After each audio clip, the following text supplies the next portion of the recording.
Oremos. Amado Dios Padre, que por medio de nuestro Señor Jesucristo el día de Pentecostés derramaste con infinito amor la gracia de tu Santo Espíritu, que es fuente brotante de vida eterna. Hoy, al leer tu palabra, te pedimos humildemente: ven Espíritu Santo, guíanos y concédenos espíritu de discernimiento, sabiduría y revelación, para que podamos conocerte y vivir conforme a tu perfecta y amorosa voluntad. Amén. Con el enorme gusto de estar nuevamente con ustedes, continuando con nuestro curso de Apocalipsis en nuestro cuarto capítulo, recordando que los tres anteriores prácticamente fueron capítulos de introducción, de explicaciones para poderse familiarizar un poquito y comprender lo que es el género apocalíptico, porque es un género literario muy especial, a veces de difícil comprensión, y que también dimos alguna muy breve, desde luego, remembranza de lo que ha sido la historia de la salvación. Historia de la salvación que no ha concluido, desde luego. Y en el caso particular del libro de Apocalipsis que estamos estudiando, del Nuevo Testamento, era importante comprender que para poder discernir con acierto, de manera correcta, orientada, el Apocalipsis del Nuevo Testamento, es necesario, fundamental, tener conocimiento de historia de la salvación, del Antiguo Testamento. Entonces, prácticamente en nuestros tres anteriores capítulos nos evocamos a tratar de explicar un poco esto, y ahora sí, ya considero la base más elemental, es que podemos ya entrar de lleno a la lectura, al análisis, a la explicación de este hermosísimo libro, el Apocalipsis del Nuevo Testamento. Y así entonces, como notas previas o consideraciones previas, podríamos decir primeramente que el libro del Apocalipsis, al igual que el resto de la Biblia, hay 4 formas en las que se lee la Biblia. Debemos leer la Biblia y tener siempre este método de leer la Biblia, en la que podemos comprenderla, leerla de 4 formas diferentes, pero al mismo tiempo unidas. Primero, la lectura que se haga literal, ¿sí? Leer el texto literal es la primera forma en la que se lee la Biblia, pero no por ello significa que sea la manera única, correcta, en la que se deba hacer. La segunda forma en la que nosotros debemos leer la Biblia es considerando la época en la que se escribe, las circunstancias, el entorno, los motivos, la parte histórica en la que se está escribiendo lo que estamos leyendo en la Biblia. O sea, la parte histórica.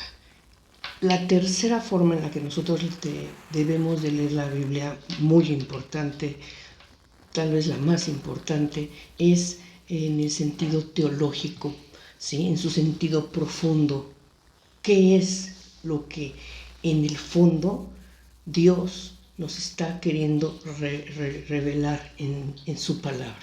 Nosotros sabemos que la Biblia es la palabra de Dios, es la revelación que hace Dios de sí mismo hacia el hombre, lo que le promete y ama al hombre, y cómo el hombre, que finalmente forma parte de su creación, debemos comportarnos, vivir en armonía, en integridad a su voluntad. Entonces, esta forma tercera de leer la Biblia en su sentido profundo teológico, pues podríamos decir que es la más importante, y de esa se derivan otras 2 también muy importantes o no menos importantes, que sería que esa lectura que damos, actualizarla, ¿sí? La Biblia es un libro para todos los tiempos. Es un libro que nos habla de lo que fue, de lo que es y de lo que va a venir. ¿Qué quiere decir con esto? Que la Biblia es un libro actual, tenemos que actualizarlo y nos vamos a poder dar cuenta que aquello que estamos leyendo que ocurrió siglos antes, tristemente la humanidad a veces no cambia. Sigue repitiendo las mismas conductas, la misma forma de reaccionar, de comportarse o de pensar y sentir, incluso no solo frente a sus semejantes, sino frente a Dios, pese a que la palabra de Dios nos revela quién es Dios y qué espera de nosotros. Con tristeza nosotros vemos que la humanidad a lo largo de toda su historia viene repitiendo a veces las mismas gravísimas ofensas a Dios, pero al mismo tiempo siempre hay una respuesta de esperanza, de alivio, de sanación, de restauración, incluso a las abominaciones más enormes en las que ha incurrido el hombre. Dios de ello a veces se vale para volver a construir una esperanza, para volver a construir y a ofrecer y a poner las situaciones, los caminos, las soluciones para que el hombre vuelva a retomar el camino, la voluntad de Dios, caminar hacia Él como Él espera y lo tiene prometido, recuperar su creación. Y entonces esta lectura profunda que tenemos que hacer, una lectura teológica profunda, es muy importante, actualizada a nuestro tiempo. Y la quinta forma en la que debemos de leer la Biblia, toda la Biblia, no solamente el libro del Apocalipsis, sino toda la Biblia, pues es aplicándola a nosotros mismos. Nosotros cuando leamos la Biblia encontraremos diferentes personajes, historias, vidas, situaciones, y ahí es en donde nosotros tenemos que hacer un análisis, una reflexión aplicando la lectura a nuestra forma de vida. ¿Qué somos o quién somos nosotros? ¿Verdad? Al leer un pasaje bíblico, voy a poner un ejemplo muy claro. La famosa o conocida parábola del hijo pródigo, que de hijo pródigo yo no creo que tenga mucho, más bien es ese padre amoroso, de esto trata la parábola, ese padre amoroso que ama a sus hijos, ¿verdad? Aquel que permanece a su lado, el heredero de su fortuna, el que considera que ha sido correcto, frente a ese otro hermano que le pide al padre la parte de su herencia y se va de donde está con su padre, sale a despilfarrar, a equivocarse y regresa pues derrotado, avergonzado, a esperar ser recibido por su padre, aunque sea como el último de sus empleados trabajadores. Cuando lo ve el padre, lejos de reaccionar de una manera de disgusto o de rechazo, lo recibe, lo viste, le da un anillo, le hace una fiesta, porque regresó el hijo, ¿sí? Ese regreso del hijo, esa recuperación de que aquel hijo perdido para el padre pues es un motivo de alegría y de celebración, mientras que el otro hermano que ve el regreso, se pone celoso, el reclamo para el padre, por qué lo recibe así después de haber sido un hijo pues que cayó en error, en ingratitud, en despilfarro, frente a él que se siente correcto, justo, que se ha comportado de la mejor manera frente al Padre. Entonces, en esta parábola nosotros al leerla, pues siempre tendremos que hacer la pregunta, ¿cuál de los dos hijos soy? ¿No? ¿Qué persona o cómo es mi forma de pensar, de vivir? Eso es aplicar lo que leemos, lo que encontramos en la Biblia, aplicarla a nuestra propia vida. Y ahí nos vamos a poder dar cuenta si estamos en error, si estamos en acierto, si estamos en el camino, si tenemos que hacer una reflexión, si tenemos que ofrecer nuestras buenas acciones a Dios como una ofrenda de alabanza, de adoración, o si tenemos que doblar la rodilla pidiendo perdón. Entonces, la Biblia tiene diferentes formas de leerse, pero al mismo tiempo, conjuntadas todas, nos van a poder dar una luz, un discernimiento para poder llegar a conocer realmente pues el sentido teológico profundo de lo que realmente quiere Dios revelarnos en su palabra, en la Biblia. Ahora bien, tratándose del libro de Apocalipsis, es muy importante señalar que, bueno, al menos en la Biblia de Jerusalén, que es la Biblia católica que utilizamos aquí nosotros en Teología Bíblica hasta los confines de la tierra para nuestros cursos, la Biblia de Jerusalén ha hecho en su edición algo que es valiosísimo, de verdad. Podemos observar que en el libro de Apocalipsis, como en el resto de la obra, ¿verdad?, todo lo que es referencia al Antiguo Testamento lo anota, lo tiene impreso en letra cursiva. ¿Y por qué estoy diciendo esto? Porque si nosotros recordamos en el capítulo anterior, mencionamos que el libro del Apocalipsis en el Nuevo Testamento hace muchas referencias o alusiones al Antiguo Testamento. Y tenemos que tener muy presente además de que el cristiano de fines del siglo I encuentra o mira el Antiguo Testamento explicado en los acontecimientos del Nuevo Testamento. Entonces, cuando nosotros leamos el libro de Apocalipsis, con el que se cierra la revelación de Dios, nos vamos a dar cuenta que esas letras cursivas están haciendo alusión o referencia al Antiguo Testamento. Entonces, ¿qué debemos entender con esto? Que tanto el Antiguo Testamento como el Nuevo Testamento, todos los 73 libros que integran la Biblia, son la revelación de Dios, ¿sí? El Antiguo Testamento no es algo desechable. El Antiguo Testamento no es algo que Jesús vino a revocar, al contrario, vino a dar cumplimiento, ¿sí? Y la vida de Jesucristo, los evangelios, las cartas después paulinas y las demás cartas son las que vienen a dar cumplimiento al Antiguo Testamento, a darle luz al Nuevo Testamento, a aclararlo, a completarlo, y de esta manera es que el cristiano del siglo, de fines del siglo I, puede mirar, puede entender el Antiguo Testamento, ¿verdad?, explicándolo con los acontecimientos del Nuevo Testamento. Esto es importantísimo. Ahora bien, en este libro de Apocalipsis, podríamos decir de manera muy general, si quisiéramos referir el Apocalipsis de manera rápida y breve, pues tendríamos que decir que el libro de Apocalipsis es la revelación de Jesucristo. Es una revelación que hace Jesucristo, ya la vamos a explicar más adelante con detenimiento, pero de manera concisa, clara, rápida, es revelación que hace Jesucristo de sí mismo y de lo que ha de suceder.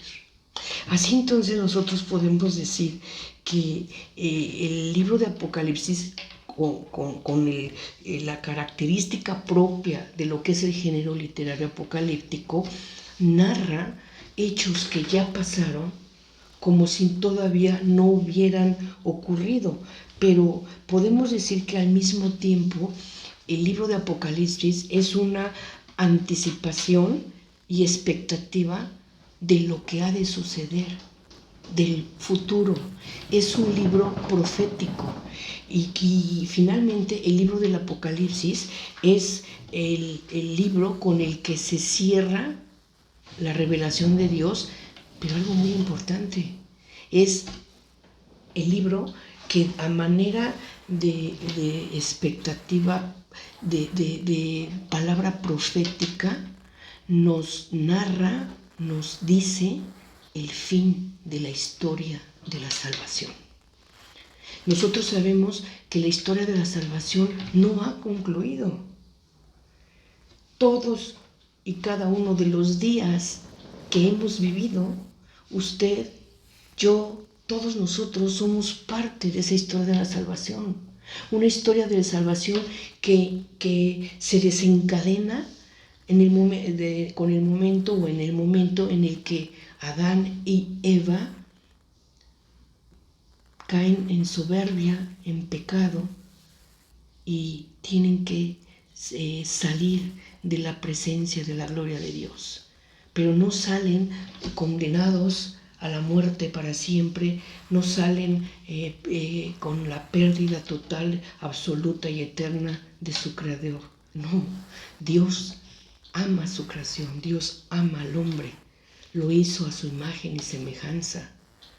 Y cuando Adán y Eva salen de la gloria de Dios por el pecado que cometieron, ¿verdad? Que fue soberbia, que fue desobediencia, falta de fidelidad, de amor a Dios, salen con esa promesa de salvación, ¿sí? Y queda claro, la podemos encontrar en el protoevangelio, en donde dice, la cita bíblica dice: enemistad pondré entre ti y la mujer, entre tu linaje y su linaje. Esto lo dice condenando a la serpiente, entendida esta como el maligno. Y le dice: enemistad pondré entre tu linaje y su linaje, él te pisará la cabeza mientras tú lastimarás su talón. Esa es la primera promesa de salvación que encontramos en la Biblia, ¿sí? En el primer libro, Génesis. Entonces, ahí es donde se desencadena la historia de la salvación. Historia de salvación que ha venido dándose, sucediéndose a través de los siglos hasta el día de hoy, y que continuará, no sabemos exactamente por cuánto tiempo. Pero finalmente el libro de Apocalipsis es el que da fin a esa historia de la salvación, ¿sí? A esa esperada llegada de la parucía, la segunda venida de nuestro Señor Jesucristo, llegada con la cual establecerá el juicio y se dará ya la consumación del reino de Dios. Entonces, este libro de Apocalipsis es el que da fin o revela el fin de la historia de la salvación. Entonces, esto a manera de notas preliminares, y con esto, bueno, pues ya podemos empezar de alguna manera a la lectura y análisis de este libro. Y vamos a encontrar que este libro inicia con un prólogo. Y es muy importante entender primero la importancia de entender lo que es un prólogo. ¿Sí? Un prólogo es una especie de introducción que nos va a señalar o a decir de qué va a tratar la obra, la razón y el propósito por la que se escribe. Esto es, por qué se escribe y para qué se escribe. Entonces, cuando nosotros iniciamos la lectura de este libro de Apocalipsis, nos presenta un prólogo. Un prólogo en el que nos está diciendo por qué se escribe, para qué se escribe y de qué se va a tratar la obra, todo el libro del Apocalipsis. Entonces podemos decir aquí que inicia este prólogo a toda la obra, que nos dice, revelación de Jesucristo, de entradita. Entonces, empezamos leyendo el prólogo entendiendo que toda la obra que vamos a ver es una revelación que hace Jesucristo. Pero nota, esa revelación que hace Jesucristo se la da Dios. Entonces es una revelación que Dios le da a Jesucristo. Jesucristo la da a conocer, ¿sí? Para sus siervos. ¿Quiénes son sus siervos? Pues los fieles a Cristo, ¿sí? ¿Para qué? Para que conozcan, para que sepan lo que ha de suceder, lo que va a pasar pronto. Ahí estamos viendo de qué va a tratar la obra, para qué está escribiendo este libro, qué objeto tiene. Entonces, y no queda ahí solamente la cuestión del prólogo, porque vamos a encontrar que son una especie de mediaciones. Dios le entrega a Jesucristo la revelación, Jesucristo la da a conocer a sus siervos, pero para que sepamos lo que ha de suceder pronto o lo que está por venir pronto. Pero para esto la entrega a Juan, que es un siervo, pero la entrega a través de su ángel. Entonces veamos cuántas mediaciones hay, ¿sí? Entonces Dios la entrega o la da a Jesucristo, Jesucristo la da a conocer a Juan a través de su ángel. Y entonces aquí aparece ya Juan, el autor de la obra, que ya explicamos en el capítulo 3, que Juan, contrario a lo que se cree o se dice con mucha facilidad y bueno, pues ligereza, que Juan, el autor de Apocalipsis, es el apóstol Juan. No, ya lo explicamos, ya quedó claro. Juan no es Juan el apóstol y al mismo tiempo el evangelista, el que escribe la 4ª versión del Evangelio, no es el autor del Apocalipsis. Ya habíamos señalado que posiblemente fue un discípulo del apóstol Juan, de la escuela juanina, o alguien que tuvo que salir hacia provincias romanas y ahí tuvo contacto con comunidades cristianas y es ahí donde escribe, es ahí donde se da que él pueda escribir este libro. Él escribe este libro porque él es un hombre que tiene visiones. A él se le entregan las visiones, ¿sí? A través del ángel. El ángel le da las visiones, ¿verdad? Y a través de esas visiones podemos entonces ver que este hombre, Juan, además de ser un hombre visionario, es un profeta, ¿sí? Y entonces es así como vemos que va en esas visiones, él va a poder dar testimonio de estas visiones, que además se le pide que las escriba en un libro. Entonces, al momento en el que él escribe, porque así se le indica, que escriba lo que vea, está dando testimonio, se convierte en un testigo doble. ¿Por qué? Porque va a dar testimonio, va a atestiguar lo que ve, y lo que ve es palabra de Dios, pero al mismo tiempo da testimonio de Jesucristo. Entonces es un doble testigo. Entonces así es como nosotros podemos resumir, ¿verdad? Cómo va presentándose este prólogo que termina señalando: dichosos aquellos que lean, que escuchen y que cumplan o que observen esta profecía, ¿sí? Porque el tiempo está cerca. Y cuando dice dichosos, podríamos decir que es una bienaventuranza, ¿sí? En el libro de Apocalipsis vamos a encontrar 7 bienaventuranzas. Aquí encontramos la primera, ¿sí? Dichoso aquel que lea, que escuche y que lleve a cabo, que observe esta revelación, porque el tiempo está cerca. El libro de Apocalipsis está sembrado de promesas de felicidad, pero para que éstas puedan ser accesibles a la humanidad, al hombre, tienen entonces que ser íntegros en la voluntad de Dios, tienen que escuchar. O sea, tienen que leer y escuchar. ¿Y qué debemos entender por escuchar? Porque una cosa es oír y otra cosa es escuchar. Escuchar es comprender y practicar. Yo puedo oír y no pasa nada, ¿eh?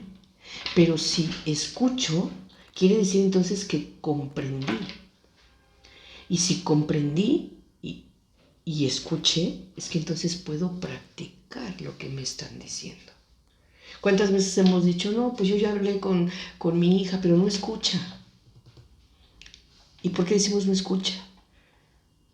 Pues porque a lo mejor comprende, pero no practica lo que se le está hablando, recomendando, aconsejando. Entonces aquí lo importante es que entendamos que este libro tiene por objeto, ¿verdad?, decirnos de qué va a tratar, según el prólogo, la razón y el propósito. ¿Y cuál es el propósito? que escuchemos, porque el tiempo está cerca. Y si escuchamos, es entonces que entendimos y practicamos lo que es conveniente para poder alcanzar esas promesas de felicidad. Dichosos seremos si lo hacemos. Y con esto cierra el prólogo. Vamos a ver pantalla para que después de esta explicación, creo yo, se pueda entender ya este prólogo. Y dice así, viendo pantalla, Apocalipsis capítulo 1, versículo 1, prólogo. Revelación de Jesucristo. Se la concedió Dios para manifestar a sus siervos lo que ha de suceder pronto, y envió a su ángel para dársela a conocer a su siervo Juan. Pasando a la siguiente lámina, nos dice, bueno, se la dio a conocer a su siervo Juan. Pasamos por favor a la siguiente lámina y continuamos. Bueno, que se la dio a conocer a su siervo Juan, el cual ha atestiguado la palabra de Dios y el testimonio de Jesucristo, todo lo que vio. Pasamos a la siguiente lámina, tercera lámina. Dichoso el que lea y los que escuchen las palabras de esta profecía y guarden lo escrito en ella, porque el tiempo está cerca.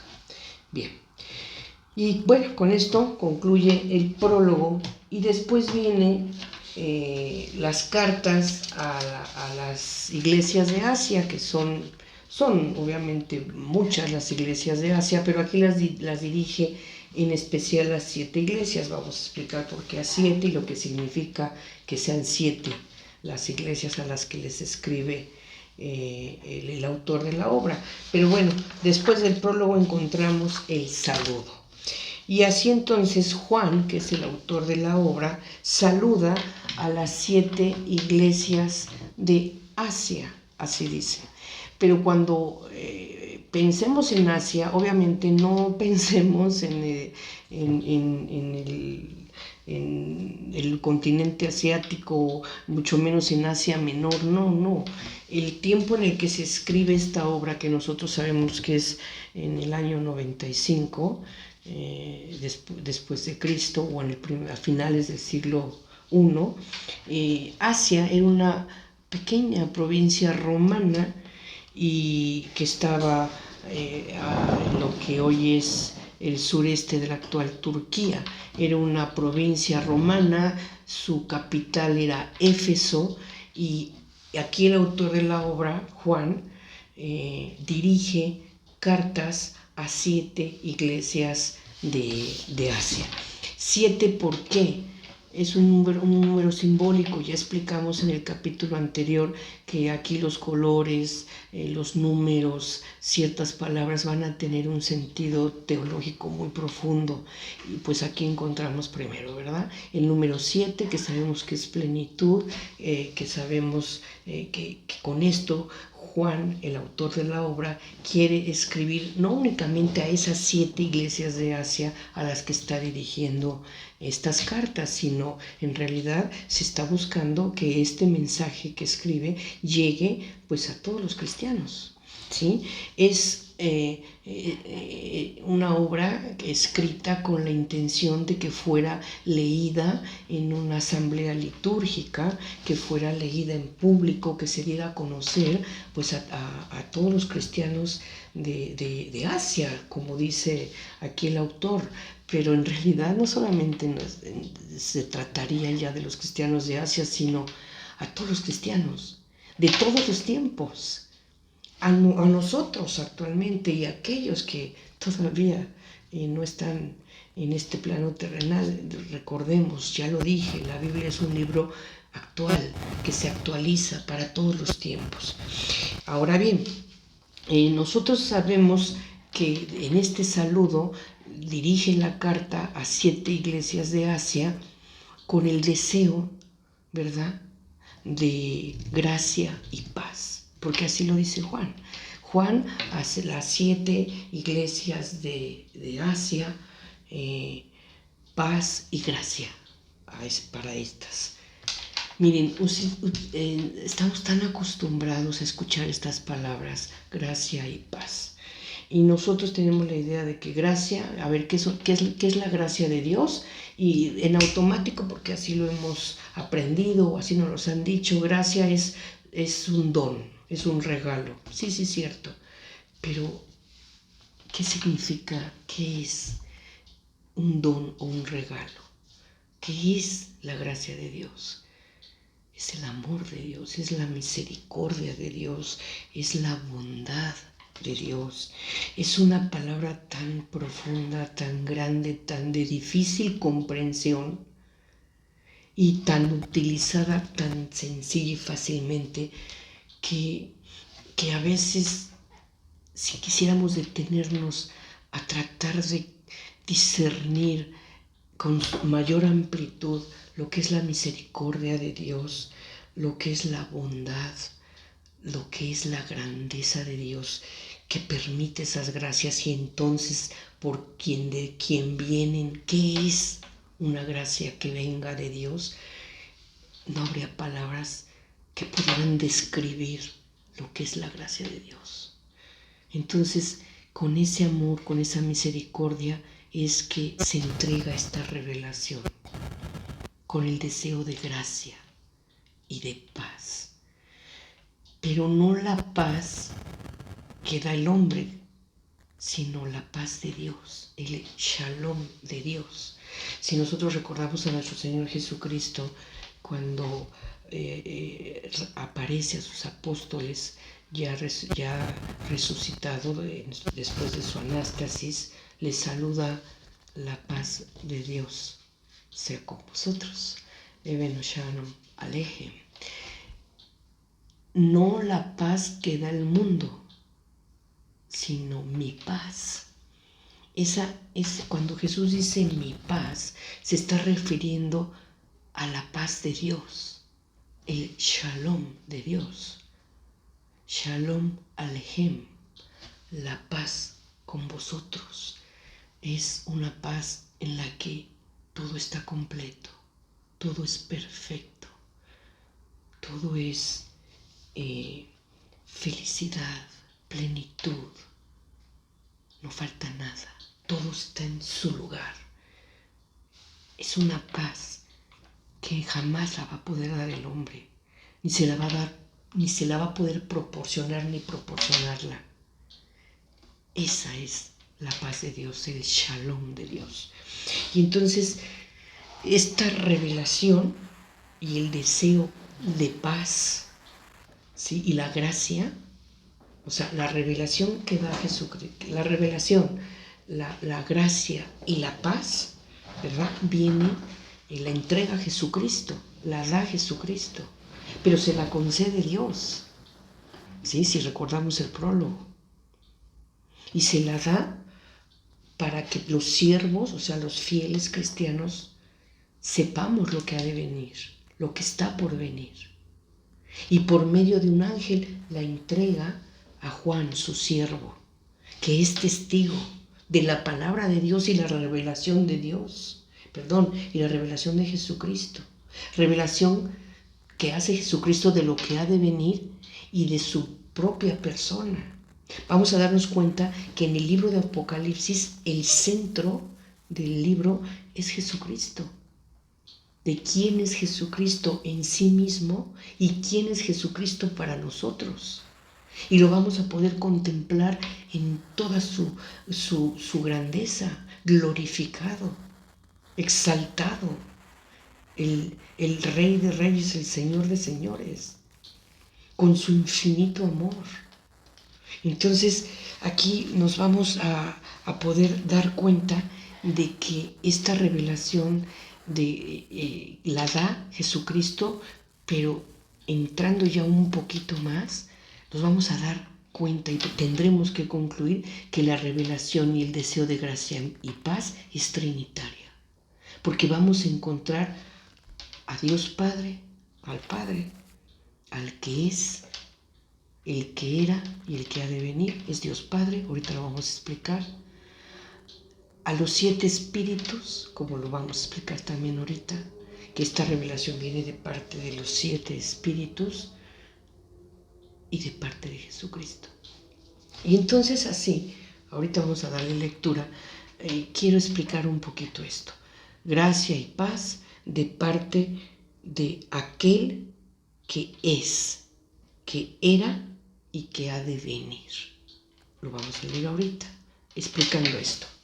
Nosotros recordemos que en el libro de Génesis, en el libro de Éxodo, Yahvé Dios le revela a Moisés su nombre. Cuando le encomienda que vaya a hablar con el faraón para pedirle que libere al pueblo hebreo, Moisés le dice, bueno, cuando yo vaya y les diga el Dios de Abraham, el Dios de Jacob, el Dios de Isaac, me envía y me pregunten cuál es tu nombre, ¿qué debo decir? Y es cuando por primera vez Dios revela su nombre y se lo revela a Moisés y le dice, yo soy el que soy. Y así dirás, yo soy, Yahvé Dios me ha enviado. Y en la traducción griega se hace como, se dice, yo soy el que es.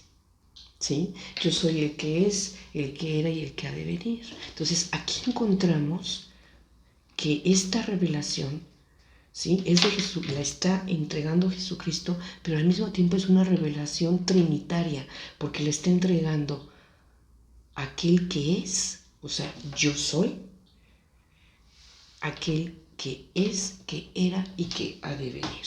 Y también dice que es una revelación de parte de los 7 espíritus. ¿Y qué debemos entender aquí por el número o por el término 7 espíritus? 7 espíritus dice que están ante su trono, ante el trono del yo soy. Bueno, pues nuevamente aquí el número 7 vuelve a aparecer. Y con esto se expresa, se entiende la plenitud completo.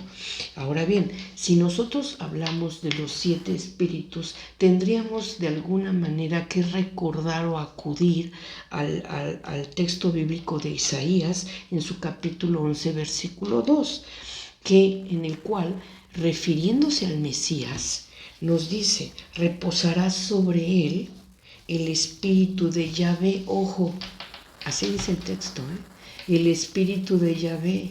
Nosotros estamos acostumbrados y hemos escuchado en misa, en las pláticas de Biblia que nos llegan a dar los presbíteros, se habla de los 7 dones.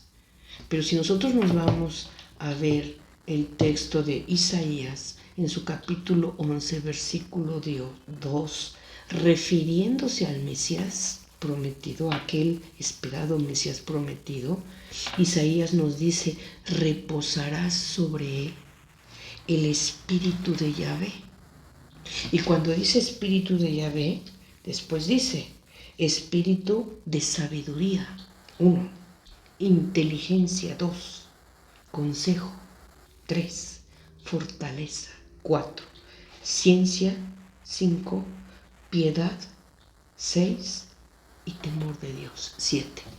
Aclarando lo siguiente, el texto hebreo únicamente mencionaba 6 y en la traducción que se hace de la Biblia al griego es que se agrega el 7. Y así es como podemos leer en la traducción ya hoy en día, ¿no?, lo que es la Vulgata, pero que a su vez se hace tomando como base la traducción griega. Entonces, en la traducción que se hace al griego, dice, reposará sobre él el espíritu de Yahvé, sabiduría, inteligencia, consejo, fortaleza, ciencia, piedad y temor de Dios. Entonces ahí encontramos que la revelación es de parte del que es Dios Padre, de parte del que es, que era y que va a venir.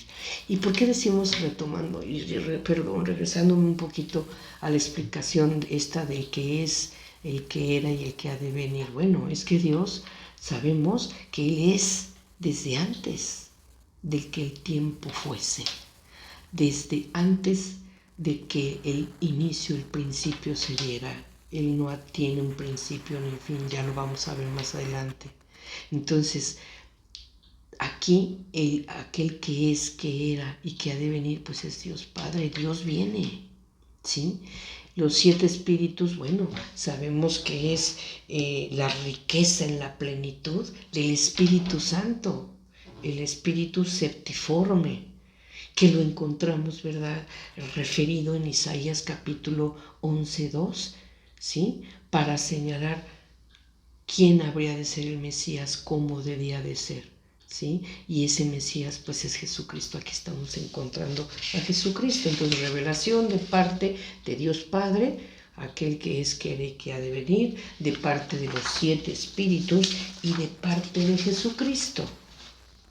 Aquí entonces es en donde el autor de la obra observa a Jesucristo glorificado. Y estoy diciendo Jesucristo, más correctamente sería Jesús Cristo. Ya no Jesús de Nazaret, aquel que lo vimos caminar en este plano terrenal, llevando la palabra, proclamando el reino de Dios, llevando a cabo signos, actos de poder que nosotros llamamos milagros. No. Aquí esta revelación es de parte de Jesús Cristo, ya glorificado, exaltado a la derecha del Padre, con todo el poder, con toda la gloria, con todo el amor, con toda su grandeza y su majestuosidad. ¿Sí? Así es la revelación. Y entonces aquí vamos a ver cómo cuando se da este comunicado que la revelación es por parte de Jesucristo, el autor le da a Jesús Cristo 6 calificativos bellísimos, enormes, o 6 atributos. Los 3 primeros se refieren a Jesús en sí mismo. ¿Quién es Él? Y los otros 3 se refieren a quién es Jesús para nosotros. Y así vamos a ver que cuando el autor dice que esta revelación es de parte de aquel que era, que es, que ha de venir, de parte de los 7 espíritus que ya explicamos y de parte de Jesucristo, en los 6 atributos o calificativos que le da, dice Jesucristo, que es el testigo fiel.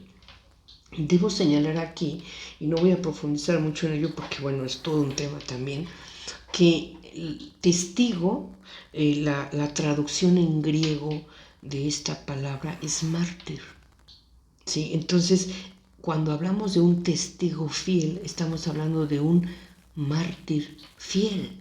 Jesucristo es el mártir fiel. ¿Fiel a qué? A las promesas, ¿sí? Entonces, ¿por qué es fiel? Porque Él entrega su sangre. Sabemos que Jesucristo entregó su sangre, ¿sí? ¿Por qué? Por ser fiel a las promesas. ¿Promesas de quién? De Dios Padre. ¿Y cuáles eran esas promesas de Dios Padre? La salvación, ¿sí? El que nosotros, por fe, podemos tener la esperanza y la confianza de que hemos de volver al Dios Padre, a nuestro Creador. Y ya no como criaturas, sino como hijos adoptivos de Dios. Gracias a nuestro Señor Jesucristo. De ahí que Él es el testigo fiel que con su sangre nos lavó, ¿sí? Para ser fiel a las promesas que nos había hecho Dios Padre. Pero también Él es el primogénito entre los muertos. Aquí estamos viendo que el autor de la obra, bueno, se ilustra y toma base, idea, en la carta paulina a Colosenses 1, versículo 18, que nos habla y nos dice de que Jesús es el primogénito entre los muertos. ¿Y a qué se refiere de esto? Es el primer resucitado. Y ustedes me podrán decir como que el primer resucitado. Entonces, ¿qué pasa con Jairo? La hija de Jairo, que la pequeñita de 12 años que resucita, qué pasa con Lázaro, qué pasa con el hijo de la viuda de Naín, en fin, ¿no? Las resurrecciones que nosotros podemos leer en los evangelios, sí, claro, ellos resucitaron, pero resucitaron a esta vida terrenal y finalmente murieron, ¿sí?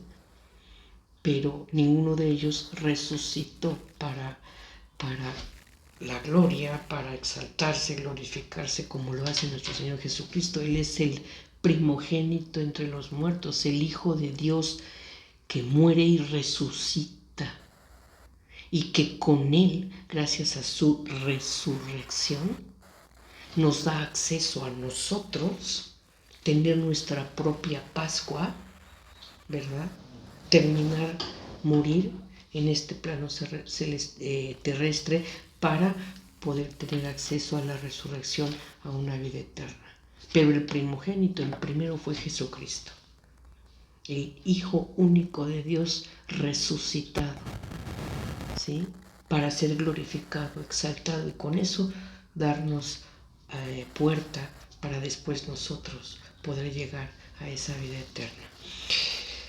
También nos dice que, como otro atributo, que es el príncipe de los reyes de la tierra. Y bueno, esto obviamente subraya el misterio de la glorificación de Jesús, que está sentado a la derecha del Padre, lleno de espíritu de santo, lleno de majestuosidad, lleno de amor, de plenitud, de omnipotencia, de omnipresencia, en fin, ¿sí? Entendiendo al mismo tiempo la Trinidad. Bueno, misterios a veces, o más bien insondeables, que la capacidad humana no nos da, no nos permite discernir, que lo sentimos y no hay palabras que la expresen. Pero ahí tenemos cómo Jesucristo es el príncipe de los reyes de la tierra, haciendo alusión, repito, o subrayando de manera especial el misterio de la glorificación de Jesús, ¿no? Y que finalmente Él establece el juicio, ¿sí? A todos y sobre todos. Él es el príncipe de los reyes. Y estos son los primeros 3 atributos que hablan de Jesucristo en sí mismo. Y después tenemos atributos que señala el autor, ¿verdad? Que son atributos para que refieren quién es Jesús para nosotros. Y nos dice, Jesús es el que nos ama. ¡Wow! El que nos ama. Qué grande es esto. Y si nosotros recordásemos el ejemplo de Juan 15, 12 y 13, donde nos dice: un nuevo mandamiento les doy, que se amen como yo los he amado.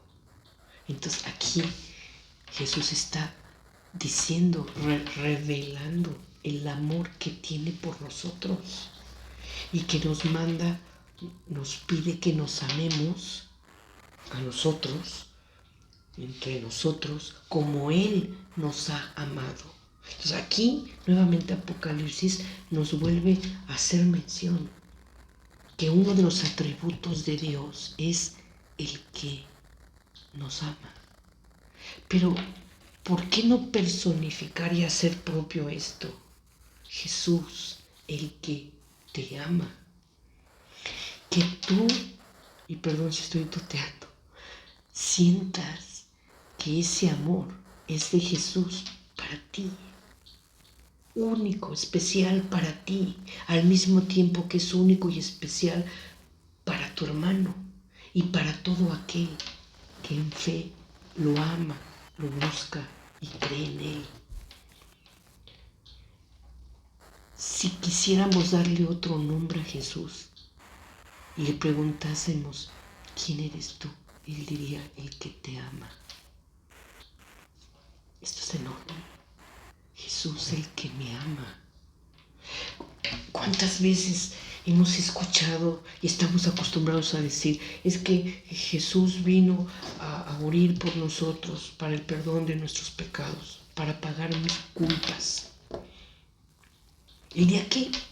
esto que lo hemos escuchado tanto y que lo creemos y que lo sentimos en el corazón y que lo agradecemos, el día que lo tomes para ti y que en lugar de decir Jesús vino a morir por nosotros, que digas Jesús vino a morir por mí, porque me ama. Yo creo que ese día empezaremos a doblar la rodilla de forma diferente. Empezaremos a orar, a alabar, a agradecer de forma diferente. El día que hagamos personal para cada uno de nosotros ese enorme acto de amor en el que Jesús entrega su vida, en la forma en la que la entrega, por ti, por mí, vamos a entender por qué es Jesús el que nos ama. Bueno, otro atributo de quién es Jesús para nosotros mismos es entonces el que ha hecho de nosotros un reino de sacerdotes para su Dios y Padre. Bueno, esto es enorme, ¿eh? Y no de fácil comprensión. Voy a tratar de manera, desde luego, lo más simple explicarlo. Miren, si nosotros leemos el libro de Éxodo, recordemos que en este libro nos dice, bueno, y en el Pentateuco, porque pues también lo encontramos parte de lo que vamos a platicar en el libro de Levítico, por ejemplo. Vamos a hablar entonces de la Torá o Pentateuco y de especial el libro de Éxodo. Encontramos que el pueblo de la elección, el pueblo hebreo, una vez liberado de Egipto, está en el desierto del Sinaí, y es cuando Yahvé Dios, a través de Moisés, invita al pueblo hebreo a ser su pueblo, el pueblo de Dios. Yahvé Dios, a través de Moisés, dice, dile al pueblo, ¿verdad? Si aceptan, si desean. Desde luego no fue algo impuesto ni obligado. Dios ante todo respeta el libre albedrío que nos regaló, que nos dio. Entonces le dice a Moisés, pregunta si quieren ser mi pueblo, yo seré su Dios. Y el pueblo acepta y dice sí. Y después dice, serán un pueblo de sacerdotes para Dios, o sea, para Yahvé. Y entonces, ¿cómo se cierra este pacto, esta alianza que encontramos en donde el pueblo hebreo es el pueblo de Dios por elección de Dios y porque acepta así el mismo pueblo ser el pueblo de Dios y que Dios, Yahvé Dios, sea su Dios, el único y además el verdadero, dada la revelación que Dios le hace a Moisés en el monte Sinaí cuando está ardiendo la zarza. Entonces, aquí el pueblo acepta ser su Dios y se cierra el pacto. ¿Y cómo se cierra este pacto? Bueno, pues con un sacrificio. Pero este sacrificio, ¿quién lo hace? Bueno, vemos nosotros también, leyendo el libro del Apocalipsis, que la tribu sacerdotal, bueno, el sacerdote y los servidores o colaboradores del sacerdote era la tribu levita. ¿Sí? Entonces, se hace esta alianza con un sacrificio, se sella con sangre, ¿sí?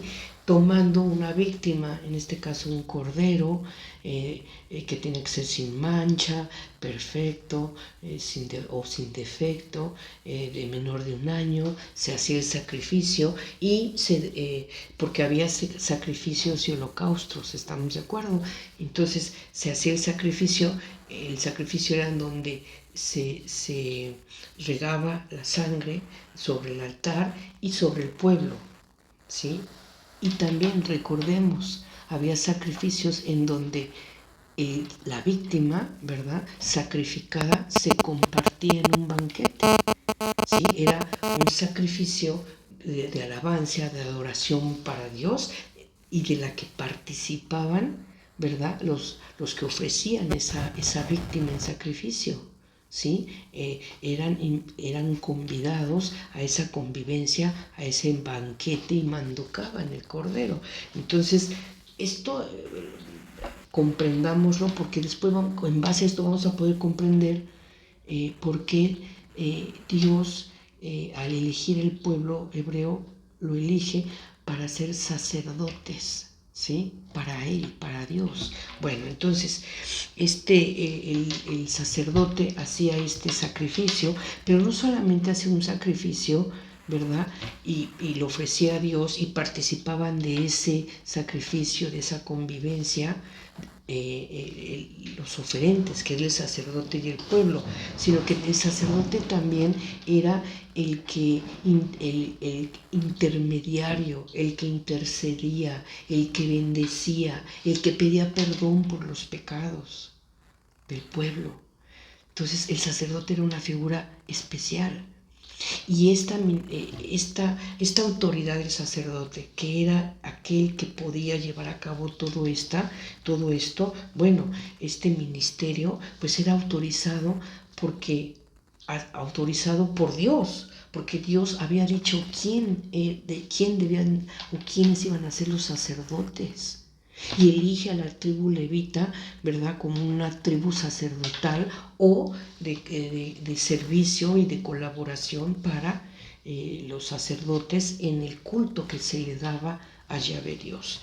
Y entonces es así como vemos cómo esto llevado ahora a lo que es la fe cristiana, debemos entender que cuando aquí el libro de Apocalipsis nos dice que Jesús, ¿verdad?, ha hecho para nosotros, ¿verdad?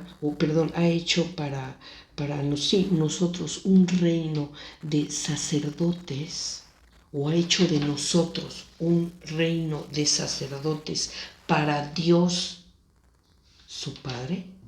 Debemos entender entonces que los cristianos pues somos su pueblo, somos el nuevo pueblo de Dios, ¿sí? En donde el sacerdote, el presbítero más correctamente dicho, ¿verdad?, es el que ofrece el sacrificio.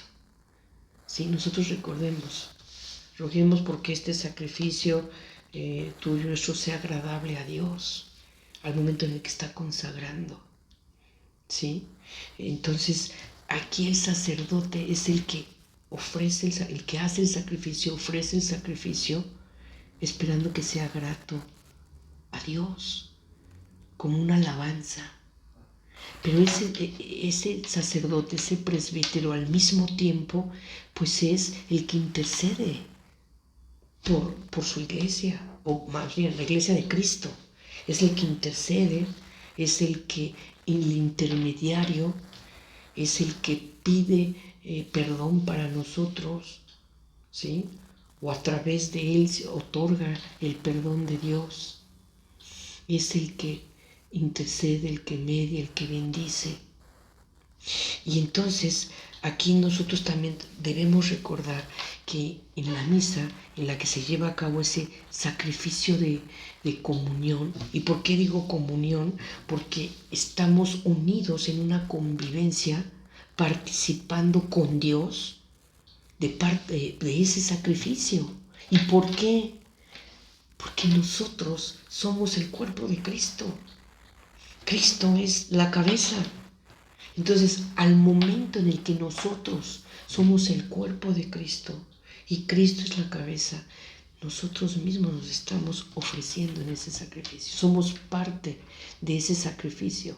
Y es una comunión, de unión, de convivencia, de celebración, unidos a Cristo.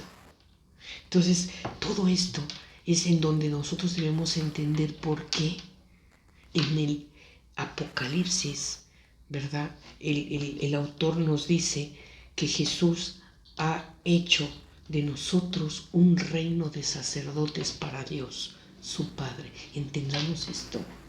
Esto es bien profundo. Es para ponerse a leerlo, discernir, pensar todo esto, recordar lo que nos señala el libro de Éxodo, de Levítico, en cuanto a lo que es el culto a Yahvé Dios. cómo lo pide, cómo se llevaba a cabo, y voltear a ver esa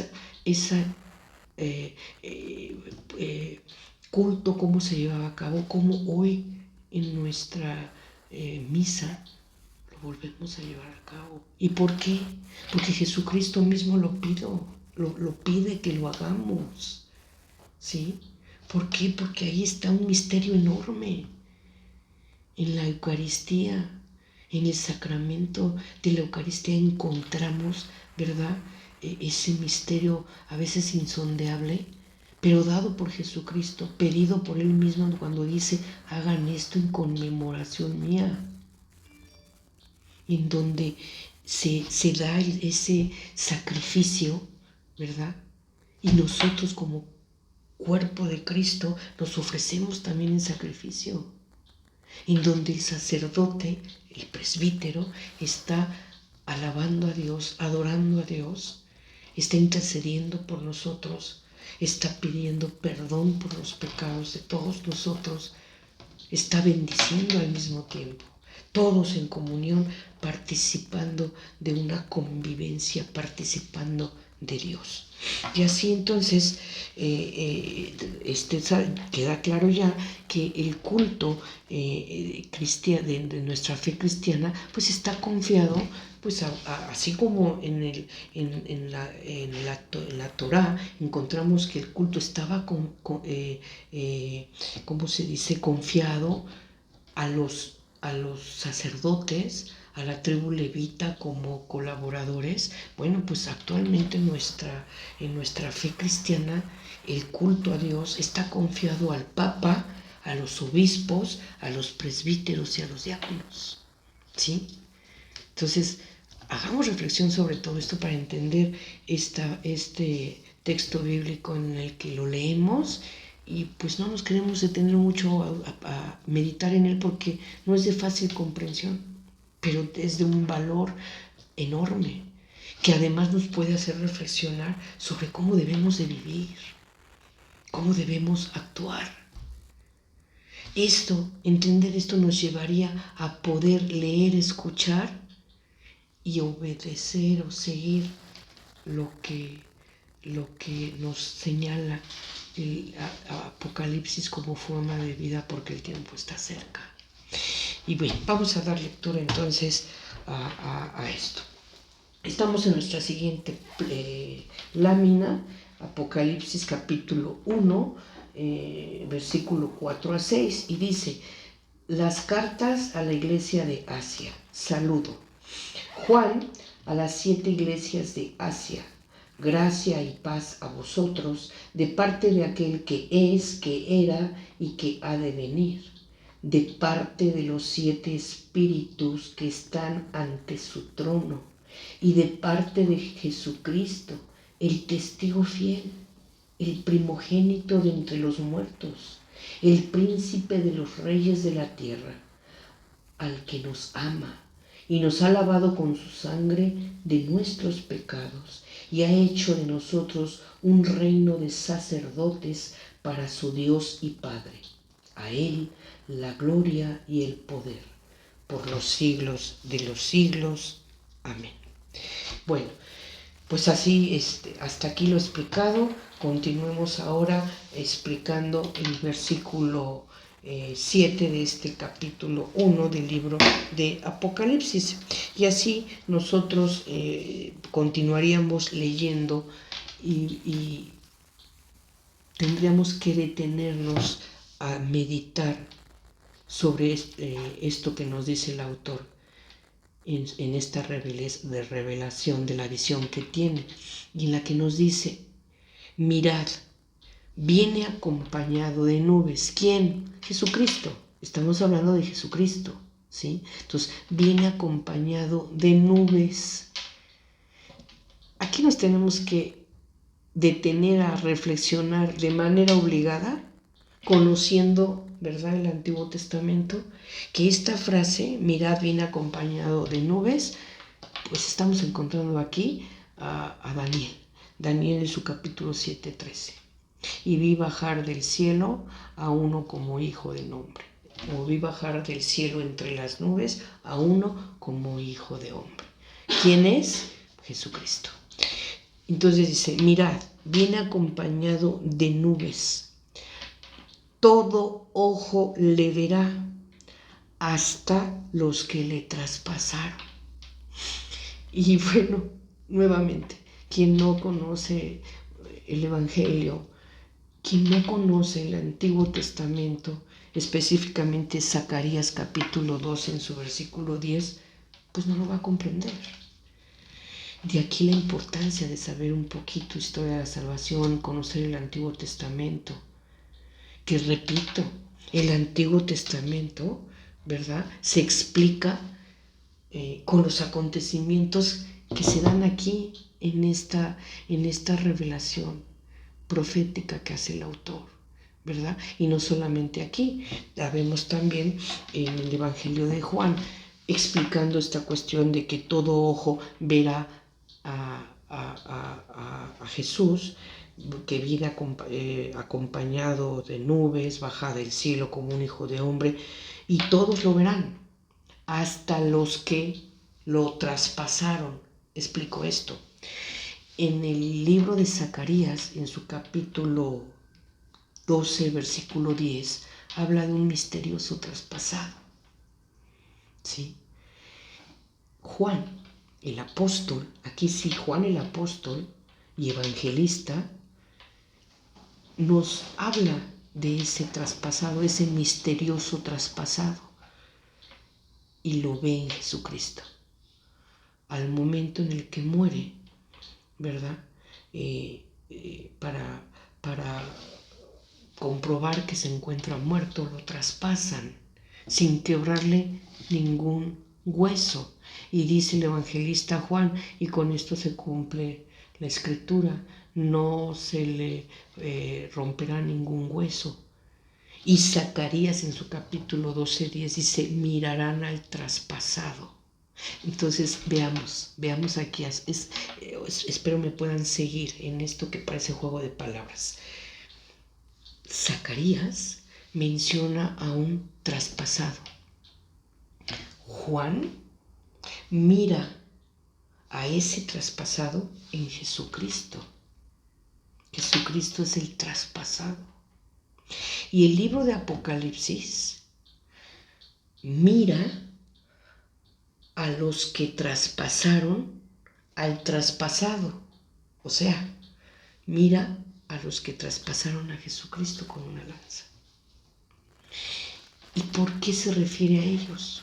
Bueno, si nosotros recordamos en el Evangelio de Juan, cuando muere Jesús, es traspasado y muere. Viene un tremendo terremoto, el velo del templo se rasga, uno de los soldados romanos dice verdaderamente este era hijo de Dios. Y la gente sale huyendo despavorida, ¿verdad? Espantada, con miedo y dolida. Bueno, cuando Jesús venga, porque va a venir pronto, ¿sí?, en la parucía, todos lo van a ver. Todos lo vamos a ver. Nadie se podrá ocultar a Jesús. Bueno, debo decir correctamente, Jesús Cristo. Porque ya no es Jesús de Nazaret, aquel, como ya dije, que obraba signos de poder, que proclamaba el reino de Dios, que daba ejemplo de vida con su palabra, que obedecía al Padre. No, en la parucía mirarán bajar entre nubes a uno como hijo del hombre, y todos mirarán al traspasado. ¿Qué quiere decir? Nadie se le va a ocultar a Jesucristo. Jesús Cristo vendrá con todo su poder, con toda su gloria, con toda esa majestad, autoridad, juicio perfecto, bondad, amor y justicia. Nadie se le podrá ocultar. Nadie pasará de largo. Él todo lo ve, Él todo lo tendrá presente, Él todo lo hará en un segundo. Ahí está. Y es ahí cuando vendrá entonces, como en aquella ocasión que muere Jesús y el terremoto y todos se lamentan y todos salen corriendo y llorando y quieren entender qué fue lo que hicieron y se atormentan y se espantan y se duelen, ¿verdad? Y tienen duelo y lloran. Bueno, pues así va a suceder, ¿eh? Porque cuando venga Jesucristo o Jesucristo con esa majestad, autoridad, todopoderoso, harán duelo todas las razas de la tierra. Y entonces dirán, perdón, es que no entendí, es que me equivoqué, es que perdón, no va a haber palabras que puedan llenar ese duelo, ese tremendo arrepentimiento por la ceguera, por el haberse atrevido a agraviar al Hijo del Hombre, a la segunda persona de la Trinidad y con él a Dios Padre y a Dios Espíritu Santo. Claro que haremos duelo, claro que caeremos rostro en tierra con un arrepentimiento, con un corazón contrito. Claro, todos harán duelo, todas las razas de la tierra. Y entonces, después podemos pasar al siguiente versículo que nos dice, yo soy el alfa y la omega. El alfa y la omega se está refiriendo a la primera letra del alfabeto griego y a la última, el alfa, primera letra, omega, última letra del alfabeto griego. Y con esto, nuevamente, es un simbolismo de que yo soy el alfa y el omega, yo soy todo omnipotente, todo poderoso, todo omnisciente, todo en pleno, es el Señor de señores, es el Dios Padre, es la Trinidad. Y entonces aquí nosotros podemos decir que el Señor Jesucristo que ha de venir, ¿verdad?, aquel que era, que es y que ha de venir, en el que viene la Trinidad, Dios Padre, Dios Hijo y Dios Espíritu Santo, vemos que en esa grandeza y en esa plenitud encontramos, repito, al Todopoderoso, al Pantocrátor, que es una palabra o un término griego que se traduce en la expresión hebrea Dios Sebaot. Dios Sebaot, en el Antiguo Testamento encontramos este término Dios Sebaot y lo leemos y ¿qué es? Bueno, pues es importante saberlo. Dios Sebaot es Dios de los ejércitos, ¿sí? Y entonces Dios de los ejércitos en griego le llamamos Pantocrátor. Y si nosotros viésemos la iglesia, la imagen de un Pantocrátor, la vamos a ver aquí ahorita en pantalla, la voy a presentar, veremos que el Pantocrátor es literatura en imagen, un icono, ¿verdad?, o iconografía cristiana, pues es una obra de arte en la cual podemos leer la Biblia. El Pantocrátor, que significa el Todopoderoso, el que tiene todo el poder, encontramos que todo Pantocrátor tiene 2 letras al lado izquierdo, 2 letras al lado derecho en griego. Son en total 4 letras, 2 del lado derecho, 2 del lado izquierdo, y es Jesús Cristo, ¿sí? Entendiendo lo que es Cristo, ¿sí?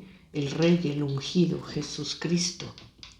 Y en medio encontramos, ¿verdad?, las letras en griego que también quieren decir el que es. Entonces, el Pantocrátor es Dios Padre, el que es, y al mismo tiempo, ¿verdad?, es Jesucristo, el ungido, el rey, obviamente con todo el Espíritu Santo en él, ¿sí? El Espíritu de Dios en él, ¿verdad? Que ya explicamos, ¿verdad? Que reposarán sobre él los 7 espíritus. Bueno, ahí está, ¿sí? Entonces, el poder entender esta obra esta iconografía, que es una obra de arte en imagen, ¿verdad? Es de gran valor. Y no es que adoremos imágenes, ojo, para los hermanos separados que tanto critican que somos adoradores de imágenes, no, es que hay que conocer un poquito, es arte desde luego, pero al mismo tiempo hay que conocer e interpretar lo que es una iconografía en imagen de un pantocrátor. Es la Biblia en imagen. En esa imagen podemos leer la palabra de Dios, ¿sí? Encontramos en el pantocrato, repito, a Jesucristo, al que es. Encontramos que está declarando o confesando la Trinidad, Dios Padre, Dios Hijo, Dios Espíritu Santo. Por eso está señalando, marcando 3 dedos, ¿verdad? Y unido el pulgar con otro de los dedos, manifestando la doble naturaleza de Jesucristo. O sea, Dios Padre, Dios Hijo y Dios Espíritu Santo, pero Dios Hijo, que es Dios y hombre al mismo tiempo, ¿verdad? Tiene en su mano la palabra, Él es la palabra, que viene a comunicarla. Es palabra de Dios, viene a comunicar la voluntad del Padre. Entonces, aquí tengamos mucha cuidado y sintamos lo grande, lo rico que es poder apreciar el arte y la cultura en iconografía, en imagen. Bien, vamos entonces a leer lo que acabo de explicar. Veamos pantalla, por favor. Estamos en Apocalipsis capítulo 1, versículos 7 y 8. Dice, mirad, viene acompañado de nubes. Todo ojo le verá, hasta los que le traspasaron, y por él harán duelo todas las razas de la tierra. Sí, amén. Yo soy el Alfa y la Omega, dice el Señor, aquel que es, que era y que ha de venir. El Todopoderoso, el Pantocrátor. Vemos en pantalla aquí una imagen del icono del Pantocrátor. Este es conocido como el Pantocrátor del Sinaí. Podemos observar, si lo vemos así de frente, a nuestro lado izquierdo tiene 2 letras en griego, del lado derecho otras 2 letras que significa Jesús Cristo, y al centro otras letras también en griego que significan el que es. Todo icono de un pantocrátor debe tener estas letras que estoy refiriendo. Podemos observar cómo con su mano está confesando la Trinidad, ¿verdad? Marcando 3 dedos. Es Dios Padre, Dios Hijo, Dios Espíritu Santo. Dios Hijo está unido al pulgar, con el cual declara la doble naturaleza humana y naturaleza divina. Y en su otra mano, sostenida con mano y brazo, sostiene pues la palabra de Dios, ¿no?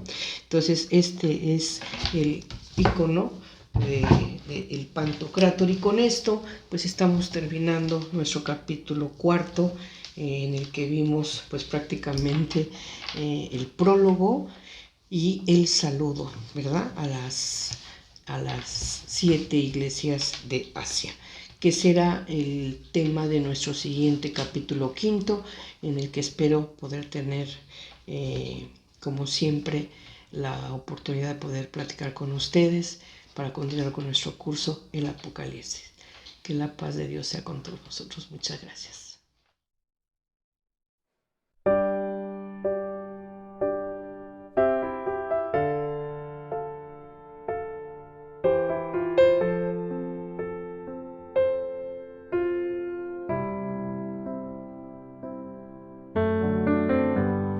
Digno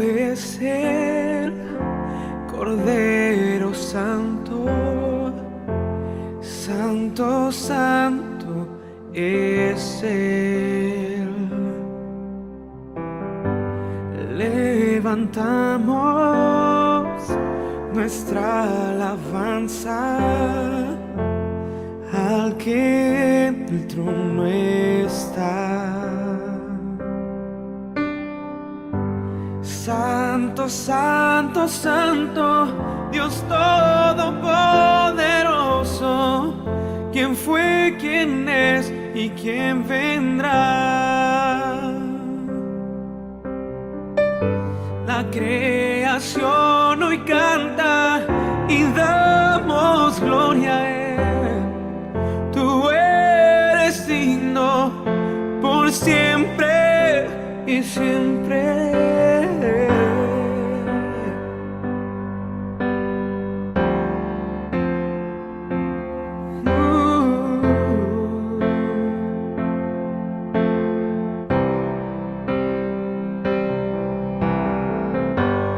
Digno es el Cordero Santo, santo, santo es Él.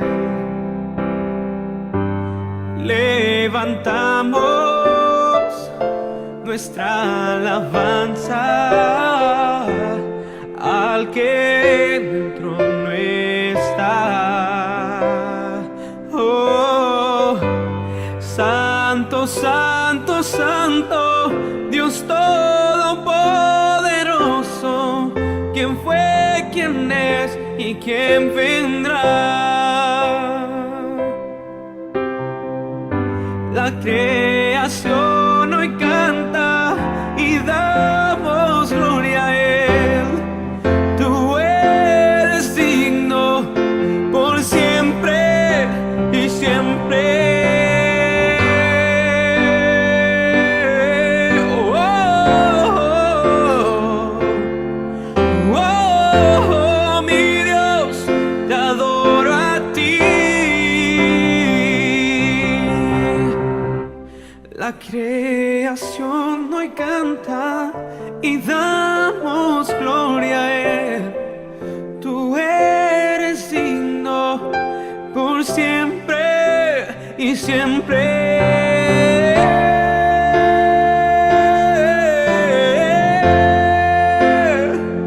Mi Salvador, me entrego a ti.